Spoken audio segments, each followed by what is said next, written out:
এবার আরো একা মমতা বন্দ্যোপাধ্যায়, ছবি তো তাই বলছে। একের পর এক মমতা বন্দ্যোপাধ্যায়ের স্বাদ ছাড়ছেন সকলে। এবার নব তৃণমূলের রবীন্দ্রনাথ ঘোষ কোচবিহার জেলা সভাপতি হিসেবে প্রস্তাব। রবীন্দ্রনাথ ঘোষের নাম প্রস্তাব নব তৃণমূলে।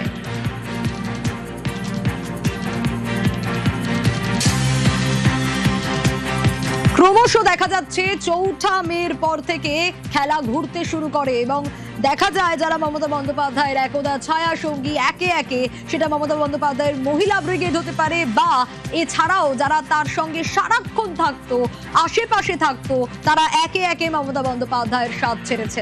নব তৃণমূল তৈরি হয়েছে।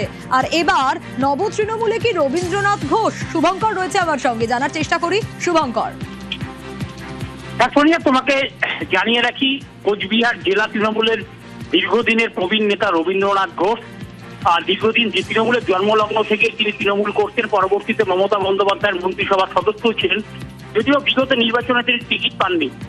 এরপরই কিন্তু ঋতব্রত যে তৃণমূল হয়, সেই তৃণমূলে তাকে কোচবিহার জেলা সভাপতির দায়িত্ব পান এবং দায়িত্ব দেওয়ার পরই আজ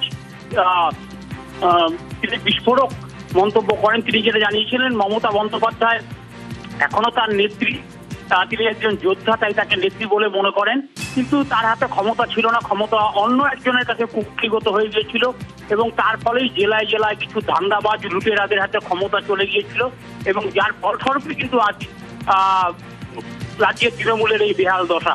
তাই তিনি যে তৃণমূল ঋতব্রতর নেতৃত্বে যে তৃণমূল গঠন হয়েছে, সেই তৃণমূলেই তিনি যোগ দিয়েছেন। বেশ,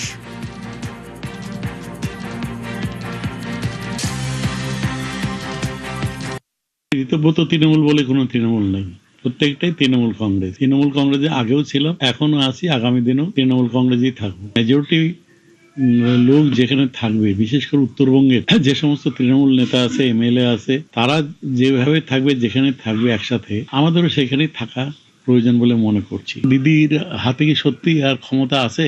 সাধারণ কর্মীদের সেই প্রশ্ন। বিগত কয়েক বছর হলো আমরা লক্ষ্য করছি দিদির হাতের ক্ষমতা ছিল না, ক্ষমতাটা অন্য কোথাও কুক্ষিগত হয়েছিল, যার কারণেই প্রত্যেক জেলায় জেলায় যারা অযোগ্য লোক, যারা লুটে খাওয়ার লোক, তারা এসে সুযোগ নিয়ে দলটার 12টা বাজিয়ে ছেড়ে দিয়েছে। মান্যতা না দিলে কি হবে? মেজরিটি মাস্ট বি গ্রান্টেড, এটা তো অস্বীকার করার কিছু নেই। উত্তরবঙ্গের সব এমএলএরা, সব নেতারা একটা জায়গায় সংগঠিত হয়েছে, আমরা তার বাইরে যেতে পারবো না।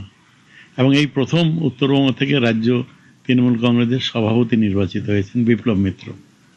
এর আগে তো কোনোদিন আমরা ভাবতেও পারিনি যে উত্তরবঙ্গ এই ধরনের সুযোগ সুবিধা পেতে পারে।